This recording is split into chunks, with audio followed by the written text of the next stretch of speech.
Namaste everyone. From this episode on, the Samvada is YTF Samvada, and our topic is Praman, Shraddha, and Anvishwas. So, while discussing about various topics, we come across various issues. Like people often argue that uh, how can this be proved? If something has not been proved, how are you going to believe it? Sometimes some few of the things are not proved, and yet people believe on it. So, which one are those things which should be believed on? Which one are those things which should not be believed on? And in between, where the scientific proofs lie. This topic is all about it, and I like to introduce a bit more about the future sessions. Uh, we are planning to do few workshops through ITF on critical thinking, and thus this particular conversation will set a base for that workshop. So I'll request Prashantji to start with the basics of the topic. Narayan. Thank you, Vidulika. So this is great to finally come under the banner of YTF, and so we are merging our efforts with Samvada and YTF as well. So I'm looking forward to collaborating further as we move along the lines of critical thinking. So today's topic is very pertinent for all of us because usually when we speak about any teaching, any philosophy, we just directly jump into the topic, but we don't analyze the ground rules. And so what I wanted to do from as part of this conversation, very similar to the earlier one we had on Dharma, which is that first I will just pitch a few ideas. I'll start building a skeletal framework and then we can jump right into discussions. So जब हम philosophy की बात करते हैं, and I'm going to try to be bilingual here, but not super bilingual as well because I have to still check with our viewers to make sure that the Samvada viewers are comfortable. But nonetheless, जब हम philosophy की चर्चा करते हैं, there are usually four pillars that we think about. And the four pillars of any philosophy are ontology, metaphysics, epistemology, and ethics.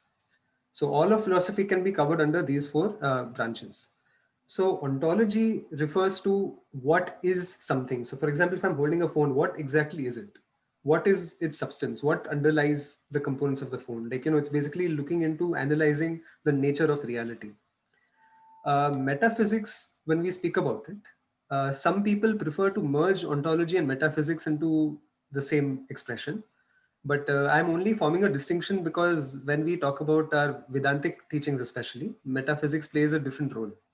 So while ontology speaks about what is the nature of something, metaphysics are the laws that underlie the laws. Or it is basically looking at what is that which is going on behind the scenes, which is not evident to us, which gives something its own structure and form and properties. So ontology, I would define it as something that is perceivable, that you're trying to understand what it is from a perceptible perspective. And metaphysics is that which is going on behind the scenes, which you cannot really speak about in concrete terms. So it is something that abstract thinkers like us, would really enjoy, metaphysics. And the third branch of philosophy is what you call epistemology. And this is really important because epistemology basically answers the question, how do you know what you know? And at first glance it sounds like a very stupid question, like how do you know what you know? But it's very important to answer this question because anytime I make a conclusion, a statement, a state of fact, come up with a hypothesis, I have to be able to prove and I have to be able to establish why my conclusions are not erroneous and that they are coming from a place of fact, not fiction. And so epistemology is all about exploring the nature of knowledge. It is knowledge that is used to describe ontology, but until the nature of knowledge is understood, ontology also cannot take place. So I cannot tell what something is until I can tell you how I know what it is. So that is epistemology. And the fourth branch of philosophy is ethics. So how do you act in the world? Now, if we talk about a world that is inert, it's only jada, there are no conscious beings, then we don't have to worry about ethics. We just need to worry about ontology, metaphysics, and epistemology. But because we live in a world with conscious creatures, with people with certain feelings, aspirations, emotions, desires, so on and so forth, we have to place ourselves in a position where we are able to orient ourselves in a way that is beneficial to all, including ourselves. So we are trying to maximize the good of the world. And all of these considerations come under ethics. But today we'll not be discussing ethics or ontology or metaphysics, but we'll be focused more on epistemology, which is how do you know what you know. Now, one of my concerns with many traditional teachers of Sanatana Dharma, particularly, is that they don't begin with this subject. They'll just get right into the teaching, but they'll not really explain to students how you can state something as a fact and how it is that you're walking away with your understanding, knowing that it is true and it is not just a belief. So now we'll be discussing the nature of knowledge. So knowledge takes place when three things are aligned. तीन चीज साथ में होनी चाहिए ज्ञान के लिए. One is that you need to have the subject. I am a subject. You are a subject. We are conscious beings. Second is you need to have an object, like my phone, for instance. And the third is that when the subject and the object come together, there has to be a means of knowledge, which is what you call a pramana. So over here, in order to perceive my phone, the means of knowledge used is the sense of sight. And so the pramata is the subject, the prameya is the object, and the pramana is the means of knowledge. And so just a slight warning to our listeners that we'll get a little bit into Sanskrit territory because many of these words don't have a direct translation. And so we have to try to stick as far as possible to the closest expressions. So now we'll get into what are the traditional pramanas that we accept. So there are 6 traditionally accepted pramanas. First is what you call pratyaksha pramana. Pratyaksha matlab hota hai ki direct. It is there, it's right in front of you, it is perceptible. So the pratyaksha pramana itself is divided into 5 categories. Shabda, Sparsha, Rupa, Rasa, Gandha. So Shabda is the sense of hearing, Sparsha is a sense of touch, Rupa is a sense of sight, Rasa is a sense of smell, and Gandha is, Rasa is a taste, and Gandha is a sense of smell. And these 5 pramanas put together, in our Shastra, we also call them the Jnanendriyas, and they are also called the Moola pramanas, the primary means of knowledge. So the way to poetically look into it is that this is our way to look into the world through these 5 windows. They are our window into the world. And everything that you know is only known through these 5 senses. There is no other, well, let's not get into the 6th sense right now. Let's keep it simple. But for all intents and purposes, these are the 5 senses that we have. So any thoughts on this before we proceed, or should I continue building on? Oh, sorry, you're muted, Vidulika. Okay, yes, sorry. So I think you should continue because I find this interesting and I'm processing things. Okay, no problem. So when we spoke about the 5 sense organs or the pratiksha pramanas, these pramanas, I want to make careful note that they are referring to the sukshma indriyas. They're not referring to the golakams. So for example, I'm not referring to my nose when I speak of smell because my nose is a physical object. My eyes are physical objects, my ears are physical objects. But it is the sukshma jnanendriya that underlies it, that sits behind it, that is responsible for picking up the sensory perceptions. So it is the sukshma, not the sthula, that we are speaking about. Now that we've covered the Moola Pramanas, we're going to start building into one complicated layer. You have the secondary Pramanas also. These were the primary Pramanas. So the first of the secondary Pramanas we accept is called Anuman. So Anuman is translated roughly as inference. You're arriving at a certain inference based on a set of observations that you make. So one example of Anumana would be, let's say you are walking down on the road and you see that there is smoke rising from the mountain. And so your inference is going to be very obvious that where there is smoke, there is fire. And so your inference is because you've seen the smoke here is called the sadhana, or it is also called the linga. Linga is a sign, and a sign indicates something that it is a sign of. So the smoke is the linga, and the sadhya, which is what you're trying to conclude from it, is the fire. And so there is an invariable concomitance. Isko bolte invariable concomitance in technical terms, which means ki you can infer smoke from fire. I'm sorry, you can infer fire from smoke, but not the other way around. Because you can have fire without any smoke also. Like हमारे gas घर पे जब चलाते हैं, but you cannot have smoke without fire. Right. And so Anumana is always one directional. That is very important to note.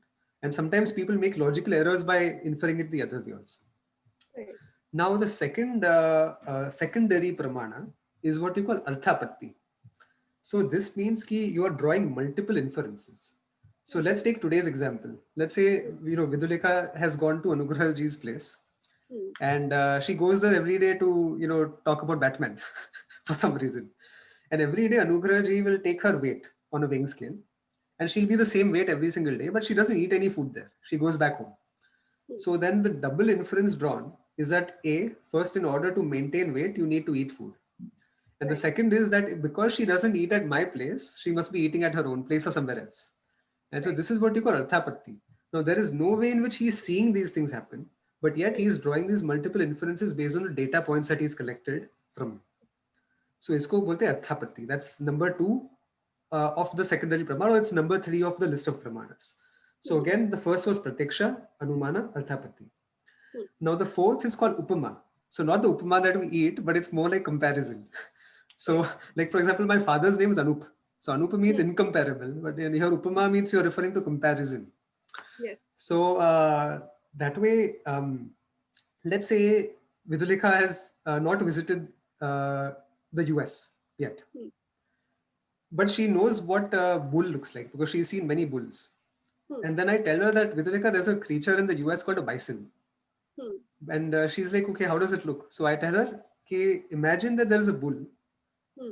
And now imagine that there's a lot of shaggy hair all over it. And so what she's doing now is that she is taking the image of a bull and she is taking the image of a bison. I'm sorry, of a lot of shaggy hair, and वो उसका अध्यास कर रही है उसके ऊपर. There's a superimposition taking place. Now when she comes to the US and I take her to the national parks over here, she'll point out of the window and say, oh look, there's a bison. Because she'll recognize a bison because of that comparison that is created. So that means that you can also recognize something and have knowledge of it without seeing it based on two facts that you have seen which can be superimposed together. Hmm. So this upama is dependent upon the adhyasa of two facts. It's a conglomerate complex. Hmm. Now there's another, the fifth one is what you call anupalabdhi. So Hmm. upalabdhi matlab availability. Right. Anupalabdhi is the non-availability of cognition. So for example, I say there is a pot in my hand. Now what's happening is that first of all, you see my hand, you visualize that there's a pot in your head, and that absence of the cognition of the pot, which is not in my hand, gets inferred as the absence of the pot. Hmm. Now, this Right. is actually a multiple step process, and we do it immediately because we've grown up with That- this way of thinking. Yes. But when I said there's a pot in my hand, you did visualize for a split second a pot. And then you saw there's no pot. And so you drew its absence.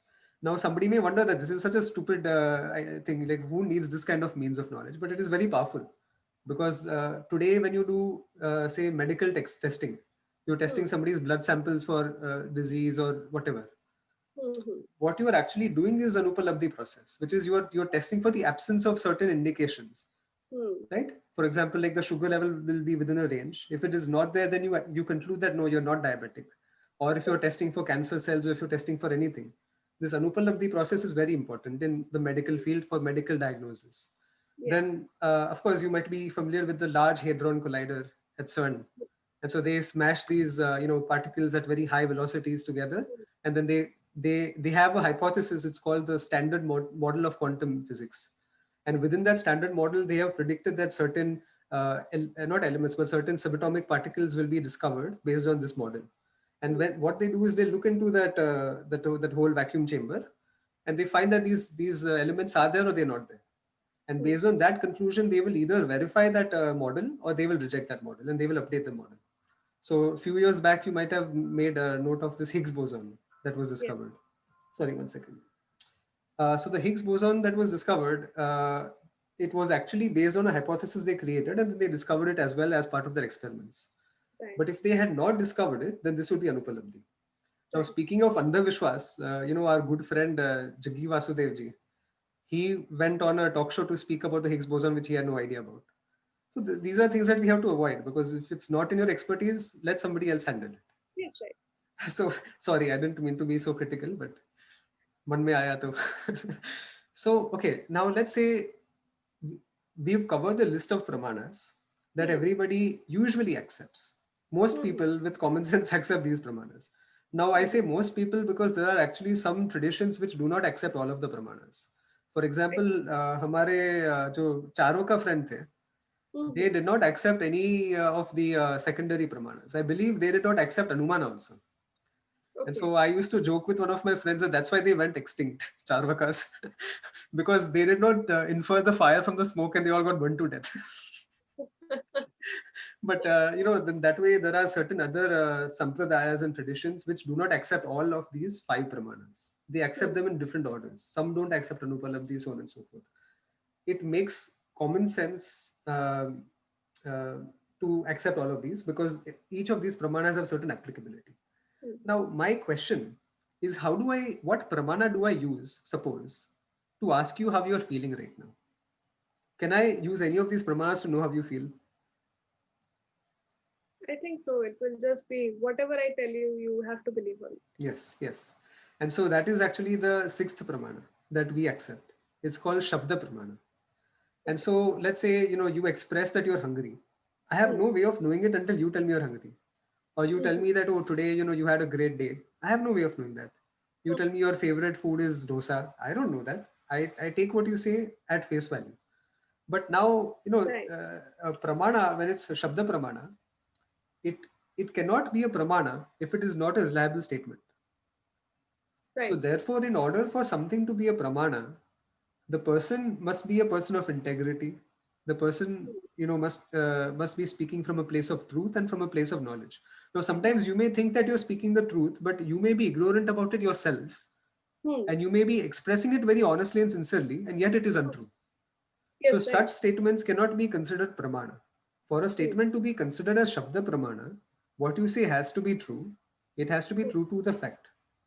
Okay, so this is what you refer to as Shabda Pramana. Now, one may wonder that, okay, chalo, we are talking about Pratyaksha Pramana. If you recall, there was a word called Shabda, Shabda Sparsha Rupa Rasa Gandha. Shabda is already one of the Pratyaksha Pramanas. Then why am I assigning this Shabda a new category? Now, No, I get because the last Shabda Pramana is like, those gazetted officers who sign the papers and say that, okay, this person has been vaccinated, this person is this year's old, something like that. So it is like that because those people have been given the authority to do that. You cannot question it. Right, You have to believe on it. right. You have no choice. Last one is that. Well, the first one is whatever. Jo bhi sound that fall into our ears or whatever. It's about sound. For example, a bomb blast, a dog barking, and anything like that. Dog barking makes sense at your place. So, this is Shabda Pramana. Now, there's a second reason why we are giving it a separate category. Reflect on this conversation we are having right now. Every time you speak a sentence and every time I speak a sentence, what's happening is that we are cognizing only one sound at a time, and it's a string of sounds that create that sentence. Right. But what we are doing is we are not concluding the meaning of the sentence until the very last word. If you think about it. Like Right. suppose I just say even as I speak right now, very slowly. Suppose I'm making a statement, you have no idea what I'm about to say until the last thing that I've said. Right. So this is the theory in our Indian Vedika grammar system. It's called sphota, which is like an explosion, because the meaning takes place only at the end of what is spoken, not at the beginning. See, there's this whole thing about the sum of the parts is less than the whole. Yes. So if you take the individual parts together, every single word, they will not make any meaning. You cannot infer any meaning from the individual words. Only when the words are contextualized as a full vakya, then the meaning of that vakya comes out. Right. Otherwise, it's very evident and yet it's very difficult to explain, but you can see what I mean. And therefore, Shabda I Pramana understand. is accorded a special status only because of this reason, that in order for there's a temporal component to it, that the words have to be stringed through the passage of time, then it makes sense, and therefore Shabda Pramana is relevant, and this is very unique as a Pramana. Now, when we speak about And that's most of the, sorry. go ahead. I was saying that that's how most of the court hearings work. Yes. Gawa and all those things because they believe on it. It is if it is in a legal process till now, then it has to be believed on. Yes. And it has some functional value because history has taught us that this works. Our entire Yes, and society is again, based on conversations. right, and again there are ways to verify whether the person is whatever he's saying is completely true or not. Right. So this is actually looking at a slightly different aspect than that. Mhm, So if one pramana does not need verification of mhm, through other pramanas, mhm, and the reason for this is, let's say, how can I verify that you are truly hungry if you've made that mhm, statement? There's no way for me to verify it. mhm, How can I truly verify it when you tell me that I feel happy today? I can't mhm. verify it. Right. So the only those statements which is unverifiable by any other pramanas is a pramana, and that topic we are just about to come to right now. So see, Mhm. this is what makes the conversation so much fun because you are already one step ahead. Yes. So now let's say we talked about Shabda Pramana, that Mhm, the meaning takes place as though as an explosion at the end of the statement, but not at the beginning. mhm. The meaning is never inferred part by part, it's inferred as a whole. The entire sentence gives you a sense of something. It explodes in front of your face and you know what it means. Now, how do I infer uh, or what pramana do I use to figure out ki there is something called karma, there's something called moksha, there's a place called swarga, there's some being called Indra, Varuna, Agni, all of these different Right. celestials. And so for that also, we don't have any pramana that we can use. You can't use Mhm, pratyaksha pramana. You can't use anuman, arthapati, upama, and anupalabdhi. So within Shabda Pramana, there is a subset called Shruti Pramana. And this is also what you will refer to as a Vedvakya. So the Shruti Pramana is again reliable, not verifiable, but veritable statements of uh, people of integrity, people with a semblance of truth value to them, which are the rishis. mhm. So this we spoke about once also earlier. I think okay, how we'll talk about how we can say that the rishis speak the truth, Vishwamitra Right. ke context mein. Yes. And so the thing is that you accord a sense of respect to them. Today, let's say you're going down a dark street Mhm, and you were lost in a strange city and you meet your friend. mhm, Let's say you meet Ashutosh ji in the street and he's like, "अरे विदुर का तुम यहाँ क्या कर रही हो?" You're like, "अरे मैं भटक गई, I don't know which way to go." Then he'll point you in that dark street. Then go down that road, and then on the next street you'll find your house. Okay. Now your first skeptical nature will be like, wait, that's a very dark street. What if there's some gunda mawali over there? right. But because it came from a trusted source, Hmm. you will accept what you see. You Yes. will go down that path. Now, if Ashutosh ji can be trusted, the rishis can be trusted now. Right? Yes. So they are a trustworthy source because they are veritable. They are niswartha. They have certain qualities to them. They are well respected. All of these things, and therefore, they're okay. That's one point. Second point is, if I make a statement, I'm Mhm, making that statement through the limitations of my mind and the hmm. limitations of my buddhi and everything put together. And my buddhi can be defective also. I could go into the territory of kutarka. Maybe I'm a Right. stupid person. Hmm. So therefore, what I say, you can maybe accept with a little bit of skepticism, thoda sa. Hmm. Hmm. But you'll still take it as a working conclusion. But in the case of the rishis, they have not authored the Vedas. Hmm. Because Vedas are called apaurushaya. Right. If I author something, even if I'm writing a book, Hmm. there will be many flaws in that. Hmm. Guaranteed. Yesterday you posted about this Devdak Patnaik. Okay, Right. our Mahatma, Mahagnani, Avatar Babaji Devdak Patnaik. His book has more flaws than facts. Exactly. But he has no facts in his head basically. He just has imagination. That's it, and not very sound imagination also. I won't blame him because he himself calls it myth. So it is not Yeah, supposed to be true from his own side. So let him right. be. Self goal. So like that means that anything that you write, I write, whatever, even the things that we say, suppose in the Samvada Hmm. or anywhere else, it is subject to verification. We leave it up to the judgment of people to verify that we are saying the truth or we are making no sense at all. Mhm. But when the Vedas are Aparoshiya, is because they are not authored by the rishis. The rishis are called mantra drashtas. Hmm. They have divined the visions of the mantras that are already virajman in a Yes. place called Surya Mandal or Hiranyagarbha.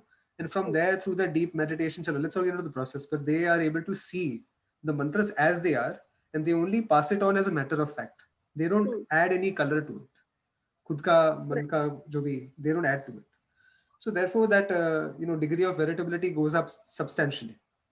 Okay, and so that is where we get these teachings of karma, moksha, swarga, all of these things from the teachings of the Vedas, which are handed to us by the rishis, not Hmm. given by them, but handed to us. That's a difference. Now, this uh, should we take a pause here and discuss anything, or proceed to what do you say? I'm just thinking that we need another session, another episode in the same series about Tark and Kutark, Yes, because again, this is setting up a base for that, we could. You're just and giving more it's ideas now, so very interesting. happy. So then let's connect to this topic of what do you call it, Shraddha, Hmm. and see how it tries to pramana. So again, just to give you a recap, pramana is Mhm. a means of knowledge. There are 6 means of knowledge. Hmm. Pratyaksha, which is Sabda, Sparsha, Rupa, Rasa, Gandha. Hmm. Anumana, which is inference. Arthapatti can also be called presumption, which is a multiple sets of inferences. Right. Upama is knowledge through comparison by doing adhyasa of 2 or more facts together. Hmm. Anupalabdhi is the recognition of the non-cognition of something through its absence. Hmm. And finally, you have Shabda Pramana as a separate Pramana itself, which is veritable statements from reliable, trustworthy sources. Hmm. And a subset of Shabda is Shruti Pramana. Hmm. And that allows us to infer things such as, like, how are you feeling? Shabda Pramana. Gayatri Mantra, Shruti Pramana, which is subset of this. Now, there's a very bold statement that I'm going to make, which is that many times the doubt might occur to you, I'm sure it has, that see, Mhm. in all of these other pramanas, I logically walk them through. Hmm. But for Shabda Pramana, it seems Shraddha is required. Right. You'll be like, see, I need to believe. I need to Hmm. add some, level of faith in that.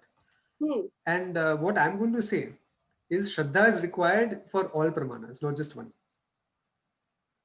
Okay. Now, the reason Shraddha is required for everything is let's talk about knowledge taking place. Earlier, I said that when the pramana, the prameya and the pramata come together, knowledge Hmm. takes place. This is a fact. Hmm. But there is one more component. Knowledge cannot take place until you accept it. Right. Exactly. So let's say there is a set of, there's a Venn diagram because you are a visual person and I'm a visual person. One circle is the set of all truth values. Mhm. The second circle which overlaps it, I don't know, I'm not doing this, but the second circle which overlaps it is basically all the truth values that are accepted. Okay. Okay. And the intersection is knowledge.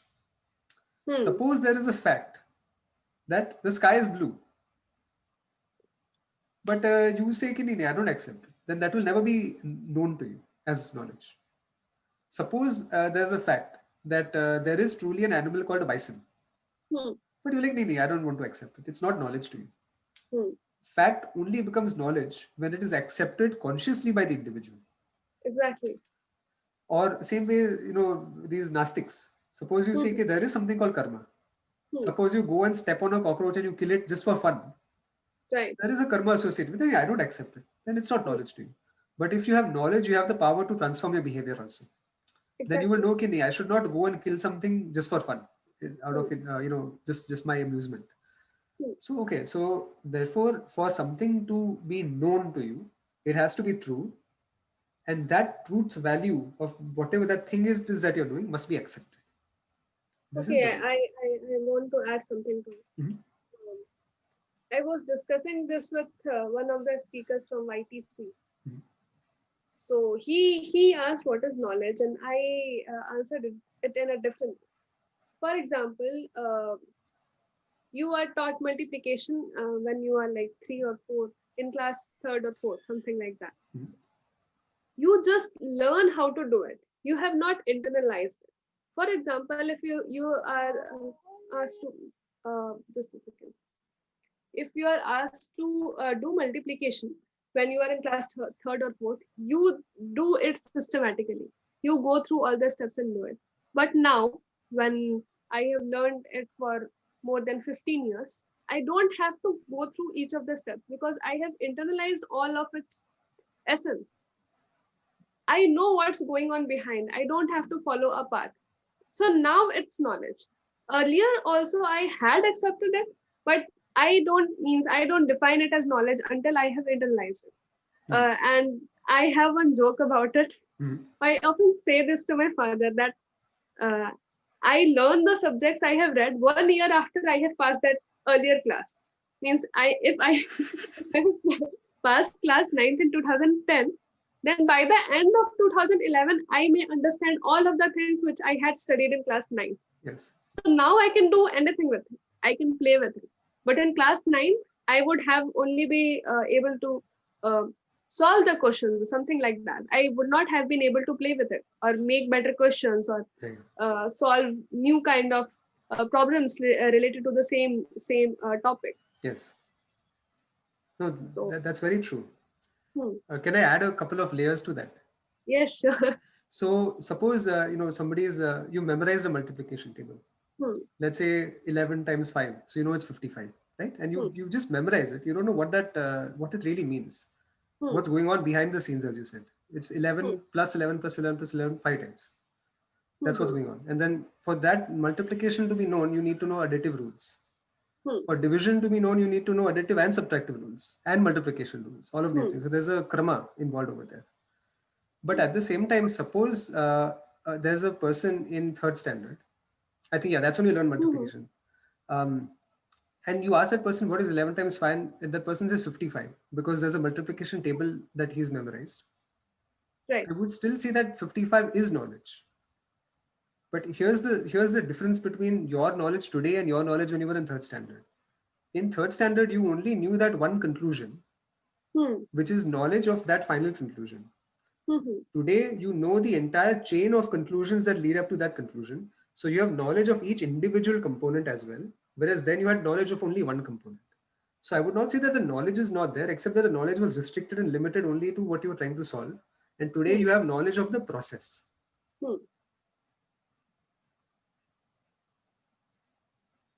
Okay, so that's how knowledge essentially takes place.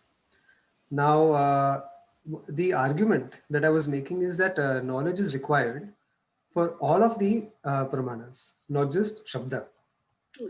So then the obvious question is, wait, hold on. I'm sorry. Shraddha is required for all the pramanas. And so, like, what about your Pancha Jnanendriyas? Like, what, do you require Shraddha for that as well? Yes, means let me think about the examples once because I think that will make me understand it better.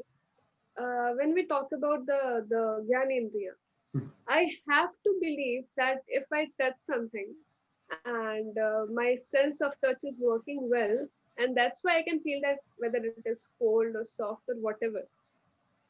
Because we have belief on our five sense organs, that's why things like optical illusions exist, right? Yes. Because we are interpreting something from whatever we are seeing. We are trying to relate it to whatever we have seen till that point of time. And that's why the illusion is there. Exactly. And the reason today you touch something and it's hot, you immediately move your hand away, responsiveness to stimuli. You've learned to trust it, but at some point you would not have as an infant. Like, Ambika would have to have touched something for a significant amount of time to know when she was very young, not now. That, oh, this is hot and this is not good and I don't want to do it again. So next time she'll not touch it for that long. Yes. Now, if when she's having a bath, if it's hot, she'll be like, garam che. It's like hot, and then immediately I'll know, okay, I need to turn it down a little bit. So let's take, on that note of, think of childhood development also. Children, the first sense that develops is a sense of hearing and touch. Okay. So when they are in the mother's womb, they can't see anything. It's all dark. So their eyes have not developed properly. And they hear everything. That's why, you know, जब गर्भावस्था में होते हैं तो you're supposed to listen to mantras, you're supposed to speak to the baby, you're supposed to make the baby feel very comfortable, all of these things, you know, like have regular conversations and all, it's encouraged.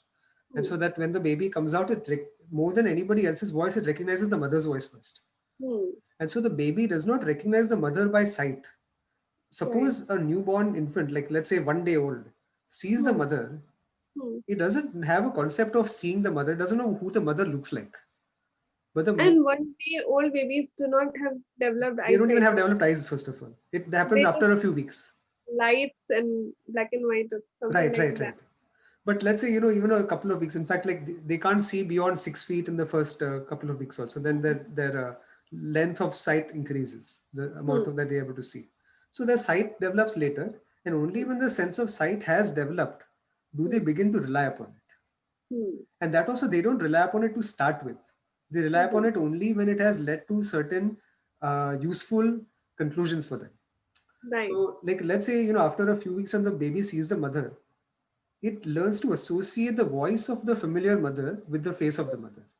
Right. And so that association of how my mother looks also is formed only later. But it's first that, okay, this is what my mother sounds like, and this is what my mother feels like, because the mother's hug and all will be very unique.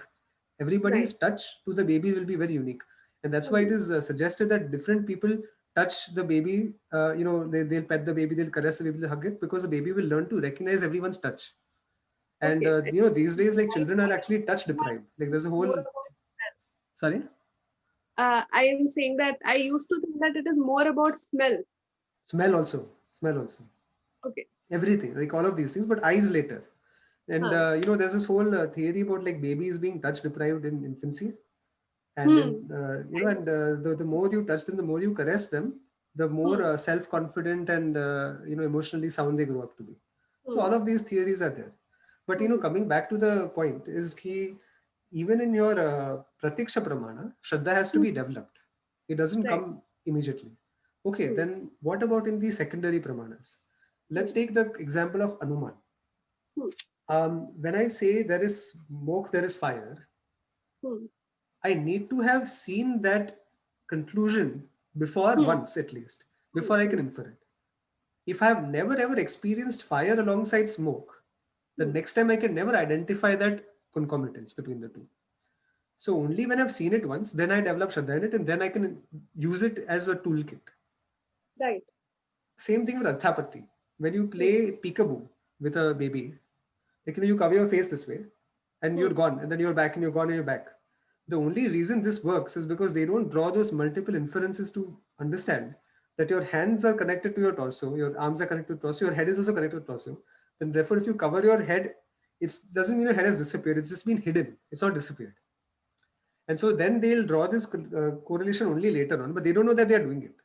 Today, peekaboo doesn't work with her. It used to work when she was very young.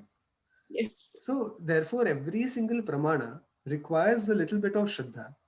And not only that, but when it starts to reward you with the fruits of knowledge, you start using it more and more. Yes. This is no different for the Vedas.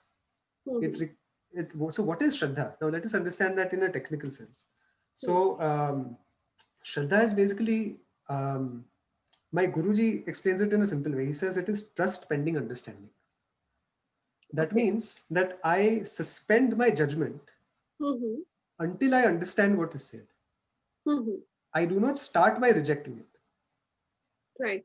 But the moment I suspend my judgment to begin with, I listen to what is said. I try to make myself available to what is expressed.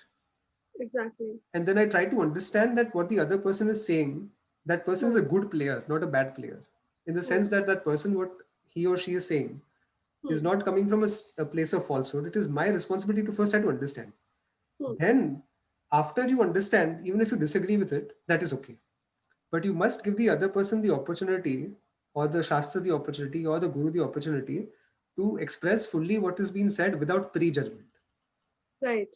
So if you come walking in with a conclusion that whatever you're saying is wrong, then you'll never learn. Yes. So this is what he says. Like he never translated Shraddha as belief or faith. Faith matlab ki I'll always have to accept it on faith basis. I'll never understand it. He says trust pending understanding. That it's coming from a reliable place. Try to understand. If you don't understand, reject it. Right.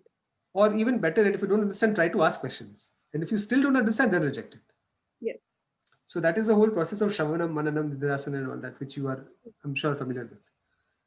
So therefore, Shraddha is needed in this place also. Now, let's see, what else did I have? Okay, one more thing. A pramana has two lakshanas. It is anadhikata and phalavat. Phalavat matlab ki uska kuch upyog hota. It is of some use to you. Some utility is there. If a pramana has no utility, you don't require it. If my eyes, they are perceiving form and color. अगर मुझे form और color से मतलब नहीं, I don't need eyes. But obviously we require it. You require a sense of smell because it makes life richer and it gives you not just that. I mean, that's an aesthetic sense, but it also allows you to have a second window into the world and a third window and a fourth window. And you're perceiving the world in different ways. So that is phalavat. This is not questionable. So we accept. Okay, the next thing is anadhigata. This is important. Let's take a pushpam. उसका कोई रंग होता है, उसका कोई रूप होता है. You are able to see the form and the color of the flower with your eyes. I'm saying eyes, but what I actually means is sense of sight. Because you can have eyes, but you could still be blind, right? So whenever I use the word eyes or nose or whatever, I'm actually referring to the sukshma indriyas, not the sthula golakam. Now, the flower can be smelt. If it's a rose, it has a familiar scent. A flower can be touched. It has a certain texture. The petal has a texture. And so the same object, excuse me, is making itself available through different senses. And you're picking up a different attribute of the object through the different senses. Now, each of these senses do not contradict each other. They give you a fuller picture of the object. They give you a more complete picture, but they don't overlap. I can't hear with my eyes, or I can't see with my nose, right? That way. So this is what is called anadhigata. If something has to be called a pramana, it cannot be made available by any other means of knowledge. That has to have exclusivity over that subject matter. My eyes are the only pramana for form and color. There's no other pramana. My ears are the only pramana for sound. There's no other pramana. So therefore, for something to be a pramana, it has to have exclusive domain over that subject matter. Okay, this is what you call anadhigata. Suppose there were overlaps. Like again, suppose there were Venn diagrams in pramanas. That eyes could partially hear and ears could partially see and all. It would actually lead to a lot of confusion because then you wouldn't know which one to accept.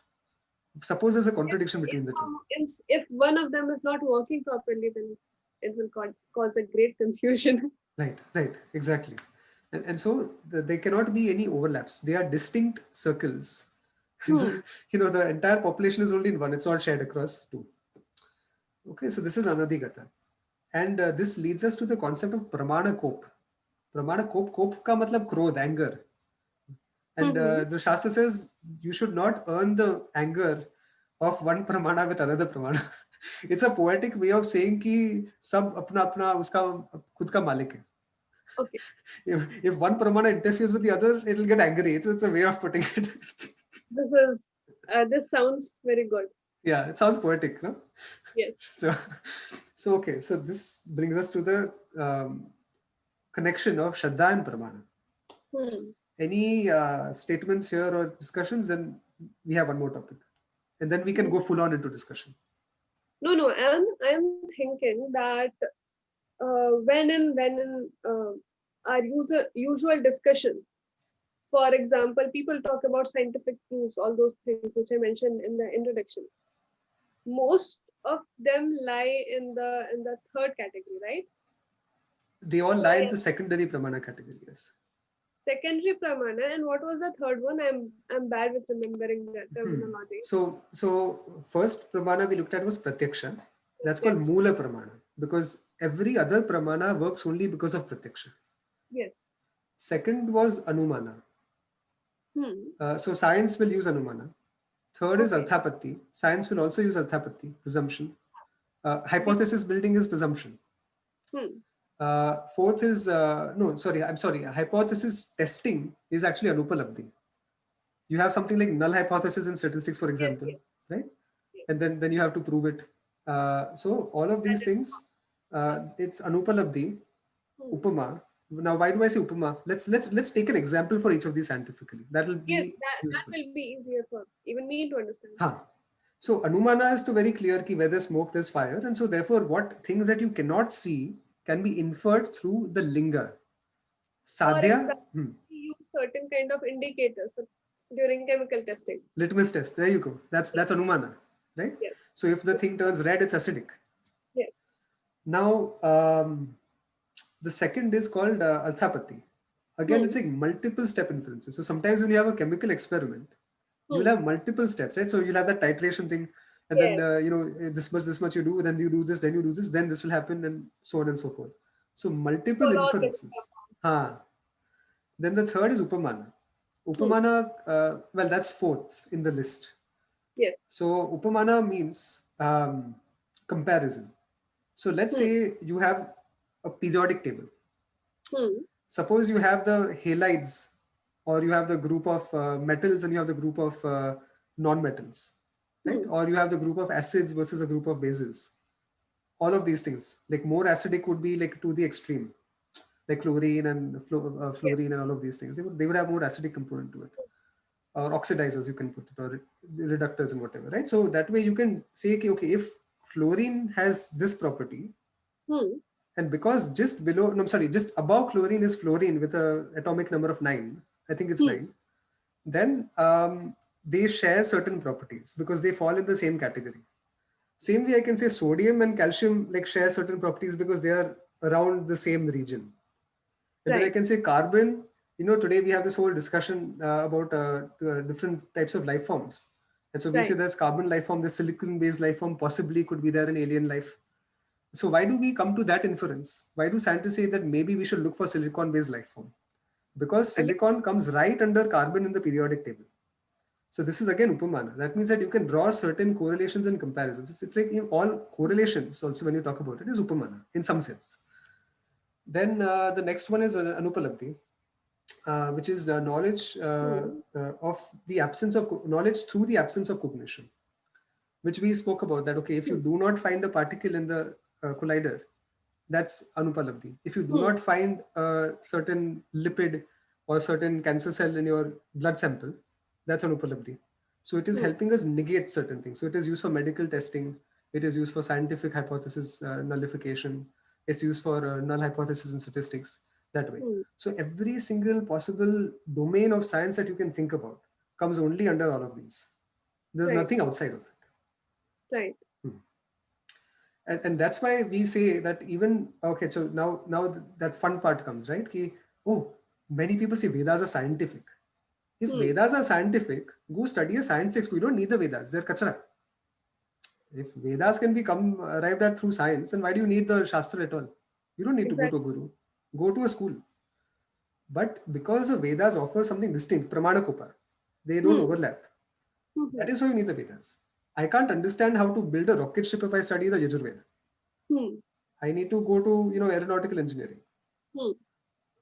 That way, I can't understand how karma works if I go study civil engineering, right? In fact, Right. even the word karma, it comes from the Vedas only. Na? Later on, you'll say, oh, this makes sense, cause and effect, and this and that. That makes sense. No, it doesn't. If you never heard of the word before, how can you know that it's true? If you Right. never heard of moksha, you never heard of swarga, you don't know these things. So therefore, they are distinct. So what my Guruji also says is that Vedas are not scientific, Hmm. nor are they unscientific. Because if Again. they were unscientific, means they can be disproved by science. No, if we are saying again the set theory thing, if Hmm. we are saying that it's scientific, then the whole Vedas are under science, inside the science circle. Hmm. But actually, these are Vedas and this is science. They are overlapping somewhere.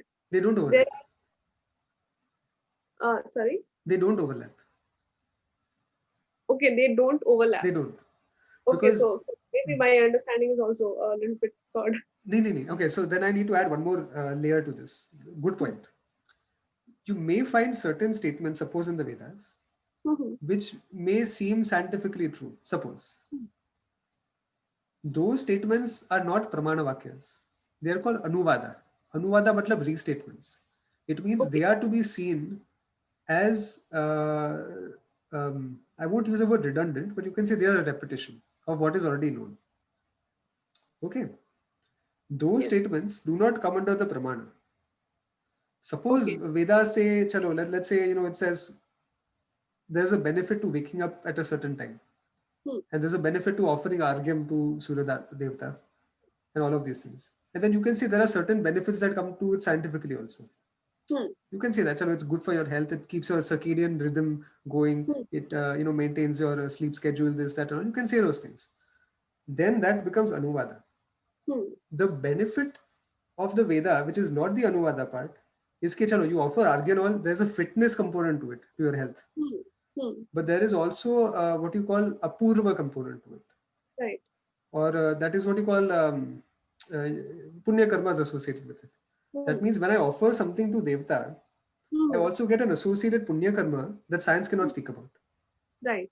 So, you had spoken about this purification of the environment at some point, no, with performing yajna, something you had spoken once. That is not the purpose of the Vedas; it is a side benefit. So the Right. side benefits, which are scientific, are not the domain of the Vedas; they are just side benefits. Okay. Hmm. I get it. So another example I can give you. Suppose I do mantra japa. It helps me focus my mind. This Westerners call it mindfulness and all of these things, right? Okay, that's one benefit. But the other benefit is the apurva, which is the punya karma that I derive, and the siddhis, the shaktis, all that the upasaka gets basically as a consequence of doing mantra japa. So Hmm. that's Vedic. But the focus of the mind can be earned even scientifically. If you focus on your thesis, you can be focused there also. Right? And that's where we spoke about this whole karate thing, if you remember, that Yes. martial arts and all. The reason that I do not call it a complete thing, Hmm. I don't know if it's worth bringing into this conversation. Maybe, maybe not. No, it's fine. Continue. Okay. So the Means reason, getting examples is better. right, right. So let's say we talk about martial arts. It teaches you Hmm. certain discipline. Yes. Hmm. It gives you a focused mind. Yes. It allows you to be more in control of your thoughts and your actions. Yes, definitely. Hmm. It brings rise to antakarana shuddhi. Yes. It Hmm. gives you chitta ekagrata. Yes. All of these benefits are there.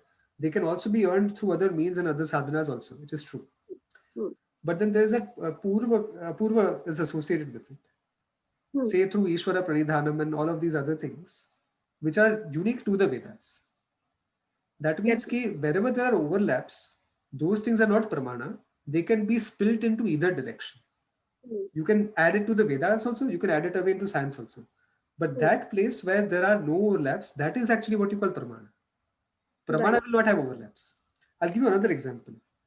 Suppose a bat is able to find prey through sonar, Hmm. right? Through the sonar detection. So what it's doing is it's sending a very shrill sound, and that Hmm. sound gets reflected back to it, and it is Hmm. able to pinpoint the prey. In Hmm. some sense, for somebody who has not studied bats, they may think the bats have very good eyesight, right? That could be a Yes. conclusion. But the bats have actually very bad eyesight. Hmm.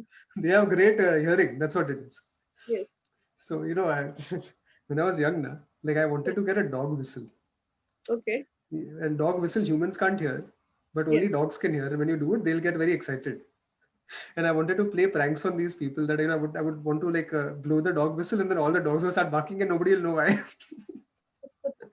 So anyway, that's unrelated. But coming back to the bats, so, Hmm. in some sense, it is functioning as the eyes because the sound is giving you the shape of the object, right? That's what it Right. is. The shape Right. of the object determines where the bat is going to pounce. Hmm. Pounce the right word? No, maybe not. It's going to capture. Now, but it does not substitute the eyes because it still does not see the color. Right. And you can't even say it sees the form, it's sensing the form in some way. So this overlap cannot be considered a pramana It's kopa. it's entirely different sense. Hmm? It's an entirely different sense organ, and it may be a pramana for a bat, but not for us. Right, right. For snakes have these infrared detectors, the Yes. pits, right? So that's the pramana. But for us, like we have these pramanas and they don't overlap. And anywhere, if you perceive an overlap, it is called anuvada, and that can spill over into one or the other, but it is not a pramana as far as the Okay. Vedas go. Okay. So So I'm I'm trying to again visualize it. So let's extend the those Venn diagrams into 3D. Okay, nice. Now we are talking. And you see, if these are Vedas, then science is overlapping, but not in the same plane, in some other plane. So that in this direction, what is happening is the interpretations. Mhm. For example, Argya and all those things lie in this plane, but its interpretation, added benefits Right. are getting interpreted in this direction, and then there is an overlapping with things. I like that. I like that. Now, what I would call the third dimension that you added, the depth Hmm. dimension, that is the area of interpretative possibilities. It is the probability distribution of all possible interpretations and benefits you can derive from it. And Hmm. it could lie in any of the sheets across all of Right. these. Right. So it could be interpreted differently also, and the 3D distance will keep changing. So I like Right. that. I like that. And one of the things, not the scope of this discussion. Remember we spoke about one of the comments on your post that there are actually no absolute scientific facts. There are only approximations. Exactly. So Yes. everything that you even call a fact today is Hmm. only a working model. It is always Hmm. subject to further refinement, and we know through our even science itself says today that you can only come down to X amount of accuracy. Right. Whether you talk about the Heisenberg uncertainty principle or even in terms of the accuracy of measurement, uncertainty principle is actually not Most of even. the things which we call today as pramana are in the same system. Yes, they They are are working just trying to conclusions. predict this as accurately as possible, but at the end they are simply trying to predict it. They are That's not a proof. That's a prediction to the most accuracy possible by the methods available. But then you can't call it a prediction, because prediction means that there is some past data point which is It's not prediction. It's suggest a suitable word it's for an it. approximation. It's an approximation. Approximation. Hmm. Yes. Because you only come close to it, but you never come to it. There's no it. Yes. And I think viewers may not know, but so I started writing something, a book. Okay. I'm only on chapter 1, but ultimately it is going to go into these topics as well, Hmm. about the accuracy of what we call proofs, and it's going to get into some sciencey stuff. It's going to get into some shastra stuff, and it's going to basically try to doodh ka doodh, pani ka pani, kya hai? What is what, and Yes. hopefully it will serve as a template for others to decide like how I can form accurate conclusions and how I don't need to split hairs over like which methodology to use. Then So that's going to be again, one. I get Turk and Kutark thing. Right, right. It'll go into all of that. Hmm. Hopefully. It will. It has to, because there's no other option. Right. Now that you say it, I'll have to work a way around it. Yes. So okay. Now we come into this. Shraddha, you understand that. You understand, I Yes. know, but this is just for the rest as well. That's why I'm kind of. Uh, I'm looking for the common denominator basically, and so I might Hmm. address it in a certain way. Hmm. Um, Shraddha is trust pending understanding. Every single pramana requires Shraddha in order for you to operate the pramana. Hmm. Suppose when we speak about the Shabda Pramana, you Hmm. expressing your feelings to me and me accepting them depends Hmm. upon the reliability of you as a person. Hmm. It does not mean that the Pramana called Shabda Pramana is defective. You could be defective or I could be defective. But Yes. the Pramana is only a Pramana if there's no defect involved. And okay, Agree. so this is the whole thing about Shraddha. And just as you need Shraddha in all the Pramanas, you need it in the Vedas as well. Once you approach a pramana with Shraddha, it begins to reward you with benefits. Hmm. And once it begins to reward you, you don't need to have Shraddha in it anymore. Shraddha, the way I compare it is that let's say Shraddha is an elevator, it's a lift. You go, you reach to the roof, and then you get out. And Shraddha converts into knowledge. But without Shraddha, there is no knowledge. Right. Now we come into the territory of Andhavishwasa. Hmm. So many people will define Andhavishwasa. Sorry. Just a second. This reminds me of another example. Mhm. For example, whenever someone goes to a counselor or someone similar, a guru, then I think the most important thing which is required is Shraddha. Because at that point of time, if a person is very, very sad, and next person is saying that don't worry, it will be all right in so and so months, or if you do something, it is going to be all right. That person doesn't have a proof that it is going to be all right. And if that person stays asking for a proof, then he is not going to reach anywhere. He will stay there. But if he believes, then a certain chance gets created that okay, now that he has started believing, this may or may not happen. Earlier, it was anyways not going to happen. So there's this strong reason why people from my generation should start stop obsessing about the proofs and start having shraddha on few things. Yes.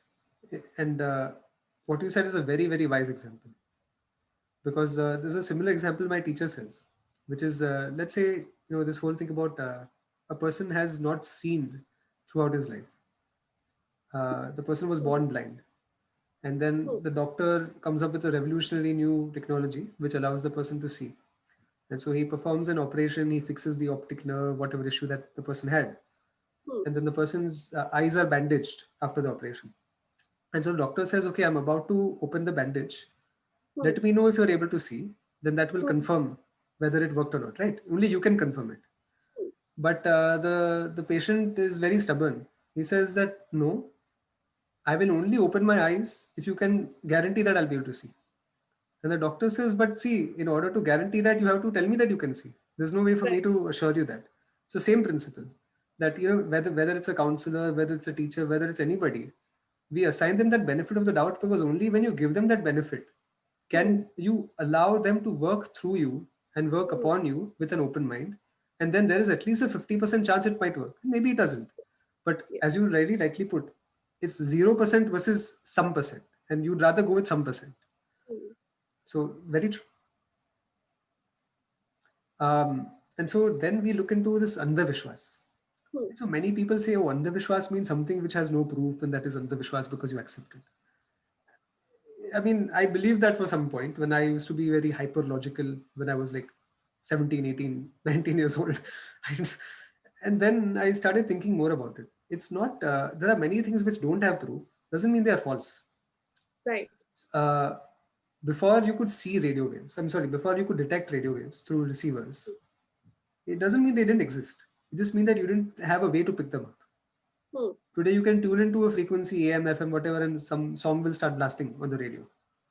So to say that absence of evidence equals evidence of absence is a very arrogant, and in today's day, it's a very arrogant Nastika conclusion that people have formed. So what exactly is Andhavishwas? Obviously, there is Andhavishwas, but we have to define it differently. And the way I define it is, I thought about this yesterday only. Okay. Andhavishwas is that accepting something which has no pramana. That is Andhavishwas. If there is no pramana, it's Andhavishwas. If a pramana contradicts it, it is 100% Andhavishwas.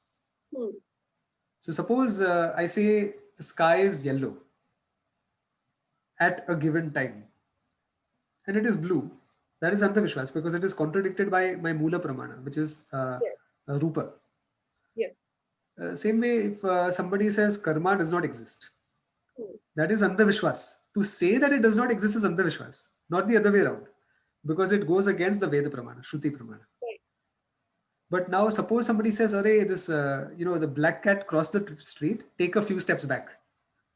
That is Andhavishwas because there is no pramana for it. Plus, it doesn't make logical sense also. Or if somebody says, "Don't walk under a ladder," now there could be some common sense involved there that a ladder could fall on you, so therefore people made that up. See, in my family, what it is, kechi hoti na. You don't give somebody scissors by with the sharp end, right? You will turn it ulta and then you give it to them. And so what was a safety practice became a superstition. Now Unnati, one of her friends, she's a Marwadi, her friend, and she went to her village for her marriage. Hmm. तो उनका पूरा वो village था, and small place very far away from any city, and so they had their haveli and all of that over there. So the marriage festive lasted like for several days. And so during those days, they had time to walk out and see the village and meet the village people. And it was a very fun experience for her, she was telling me. But then these village people started saying that, एक गली है वहाँ, उधर कभी जाने का नहीं, क्योंकि रात को वहाँ भूत आता है और वो लड़की को छेद देता है. तो क्या हुआ, maybe some incident would have happened, the light कम होगी. There's less light over there. So it is just a way of making people aware that stay safe. But then Right. that stay safe thing became a superstition with bhoot and all of that. So, we have to learn to analyze kya kya hai. Right. For example, at my place, they say that you don't cut your nails at night. So this used to be very, very irritating for me when I used to be young, because you go to school in morning, you anything, something like that, and it's only evening time when you actually get free to do all these stupid things, cutting nails and whatever. I just bite them. No, you shouldn't do that. I know. So my father once said that my mother said that you shouldn't do that. So my father asked why, and then he told me that this used to be a now होते हैं ना to cut your nails. Mhm. कि now पुराने जमाने में आते थे and they used to cut nails from very sharp knives, and they have awesome kind of knives. I want those kind of knives. So those used to be very sharp knives, and in earlier times you didn't had lights of these kinds. Mm. They were all like small diya or anything like that, fire based light sources. So it was not safe to cut nails during nights, and so that continued, and we still don't cut nails at night, but now I do it. I Now you avoid started it, but because I you have still do. lights. So yes, those means many such things have continued in our traditions, and of course people from this generation are obsessed with proofs, and they keep asking for things, and since the elders are not able to explain it to them, they are again obsessed with calling everything as So individual. isn't this a very beautiful approach, that instead of looking for proof, see what pramana it fits? Easy. Exactly. Yes. And if it doesn't fit a pramana, then doesn't mean that you completely reject it also. It only means that now you can accept it on a tentative basis that it could be wrong. And then you explore into it. I feel that there's an issue here about the pramana thing. You can see it right there. If someone is saying कि अच्छा knife सीधा मत दो, उल्टा दो, कभी ना कभी हाथ कट जाएगा. You will see why knife सीधा मत दो. Right. It is quite like understandable. Right. But if someone says that you shouldn't go to temples during menstrual cycles, then you won't get the results instantly. And most probably, even if you are facing some results out of it, you won't be able to understand or perceive it. Right. You are sensing it, but you are not able to like bring it out. Right. You are not able to recognize it. So here, I think that there's an what do you say, gap in understanding, and here we need other kind of pramana, I think. There is pramana for it. So it talks about there's pancha vayu. So you have pancha prana hote na, prana, apana, vyana, udana, samana. So the prana is actually pointed upwards. Right. The apana is pointed downwards. When certain kriyas are performed, what happens is that the prana vayu, all the other pranas start getting pulled upwards. Okay. And they start moving. And so, you might have heard of something like Kundalini Shakti and this and that. And there are many other different forms of meditation also. But all of them, basically, what they are working on is the movement of prana from the lowest region to the Sahasrabda Chakra. So the Mooladhara, Swadhisthana, Manipurabja, Then you have the Hridaya Chakra, you have the Vishuddha Chakra, the Agnya Chakra, and the Sahasrara Chakra. So all of these pranas basically they start moving, they start coming together like a funnel. And then you have the left side, the Ida and the Pingala, and you have the different nadis and all. So there's a whole theory behind it. We can get into that whole session once. It will be very interesting to talk about pranas and all. But now, when a woman is in her menstrual cycle, the apana prana force becomes very dominant because it is pointed downwards and it comes out from beneath. And so the apana prana becomes very powerful. And in that Nabhi region, or in fact below the Nabhi region, in the Garbha region, the woman's, when she performs certain kriyas and all, the prana vayu starts pointing upwards. And so there is actually a stress that is created in that region, which can be very unhealthy for her. Now, I can give you the example of one of my buas.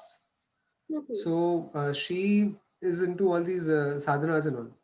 Once what happened, no, she started, I don't want to get into the mantra and all specifically, but she started chanting one mantra. And it had a lot of heating element. Sharir mein itni garmi ho gayi that she felt like completely sick after that. And, it took her a long time to come out of it also. Because she was not supposed to do it at that time. Yes. And then there are other incidents also. Like I know one person who went to my guru. He was doing some sort of kriya, which basically he could not go to sleep for months after that. He developed insomnia because of it, because one of his chakras could not shut. Another person developed permanent backache. His spine would hurt all the time. After this call, I'll share something privately with you. Okay. It will get interesting. But after, I don't know if it's for live consumption, so sorry. But so there are many other pramanas. This is all a pramana because our Mahatmas, our Acharyas, our Siddha Granthas, Hatha Yoga Pratipika, commentaries, all of these things talk about it. And that is why they give reasons for it. So it's not so much about do's and don'ts versus knowing what's good for you and what's bad for you. Exactly. That's what makes Sanatana Dharma so unique, that we don't have commandments, we have suggestions. And our suggestions are based on your good health. I don't know if and relate this whole pramana thing to real life a lot. But again, I don't know if it is a pramana or not. But you see, more a person has been trying to deviate from whatever is being told to them, more I find that those people are either mentally disturbed or their health is not all right. And the more we are deviating from the natural schedule, the ideal schedule, which should be followed, the more we see rise in especially mental illnesses and hormone imbalance related issues. So a whole detailed study can be a pramana, and there can be more of it. Yes. But yes, people should infer something from that as well. Right, definitely. And kya hai ki, as you very well know, nature abhors a vacuum. It doesn't. So when you start replacing your good practices, your good traditions, and you don't have anything better in place of them, you will substitute it for the worst. Right. So I've seen so many people's lives ruined just because like they get off schedule, for example, right? And whereas in our tradition, like every day kuch na kuch to karna hota. Your grandfather, great grandfather was a pujari, no? So imagine like how his schedule was. Like it was so disciplined and all of these things. And then somebody like us, like we keep up late at night, and then we get less sleep, and then you have to prepare for the next day and this and that. And it may be good for short-term success, but it's not good for long-term health. And not at all means yes.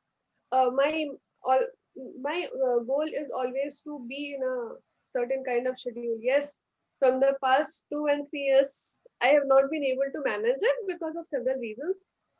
But means it gets disturbed often. But most of the times I try to be in the schedule, and there's a joke na that there's a meme that parents के according सुबह जल्दी उठने से सारी problem solve हो जाती है. I agree to it. हो जाती है. Because I have been studying whole my life like in morning. सबसे अच्छी पढ़ाई सुबह होती है. And when you get up at 5 or 6, you have so much time left, and it's very productive. So problem solve हो जाती है. That's not a joke. That is why our ग्रंथर्स say that सुबह का जो ध्यान होता है उसके जैसा कुछ होता नहीं, ब्रह्म मुहूर्त they call it. And so 100%. and I've done like decent amount of sadhanas in my life, and I know that what you do in Brahma Muhurat compared to like 9 o'clock, आसमान जमीन का फर्क है. You can't compare also, बहुत ज़्यादा. and You it know, sticks like in your head. I know this means मैं काफी छोटी थी उस time. Up to class 10th, I used to be very young. But still, I never studied more than 2 hours. Never. And 2 hours also, मतलब जब exams हैं तब 2 घंटे वो कभी होता होगा. 1 घंटा was enough. And even now I don't study more than, yes, work may take time, but the whole studying duration doesn't take more than 2 hours. Means now my schedule is not set, but it still doesn't take more than 2 or 3 hours per day. But I have seen people who wake up whole night, and I don't know what they do whole night, but they say that they keep studying. And I feel like it is not productive when you are doing that, because biologically that time is not for being productive. It makes your mind slow. So okay, this discussion is deviating a bit. No, it's fine. So speaking of this whole discipline thing also, I started offering Argyum daily after you mentioned it, by the way, 3 months back. So thank you. So yeah, this is the topic of Andhavishwas, which is that just to tie it back together, analyze it from the process of Pramana. It makes life easier, and you have a set of axioms to go by. And you're not relying on some stupidity or smartness of an individual to determine what is Andhavishwas and what isn't. You have a clear set of parameters, Pramanas, that's it. And so today we basically looked into the whole topic of Pramana. The person who accepts Pramanas, who understands how to use them, is a mature person, basically, because you have a certain way of approaching life and you know how to make sense of things. And that confusion element comes down. And then the person who accepts, okay, that there's a Shraddha required also, it introduces the sense of humility. Because usually we only do adhyasa of Shraddha when it comes to Veda Granthas. But today we see that, okay, Shraddha is required for many things. Whether you speak to a counselor, whether you speak to your father or your mother, if you doubt every single thing that they are saying, it's your problem. It's not their problem. Right. And finally, we talked about this Andhavishwas and how we can reduce it. So maybe we can go into more details on that in a later time. But I think this is good for now. What do you say? I think it's done, and I also think that yes, we need more episodes which are connected, like Tark and Kutark, as I already said. Then it will obviously go into the critical thinking thing, and then one important episode should be about how the people perceive all these things and how to solve it. Maybe through some kind of implementations and modification in education system or something like that. But this needs to be worked upon in real ground. Yes. So that's required. And we need something on urban science and engineering. So I'm waiting for that. So as part of you should close also today. Okay, so means that's it. I have said everything in the last three or four parts of the statements that we will dive into these following topics. Okay. That's it. Good. So I'll just close off with a Shanti mantra. Om Purnamadah Purnamidam Purnaat Purnamudachyate Purnasya Purnamadaya Purnameva Vashishyate Om Shanti Hari Om Shri Guru Namaha Hari Om.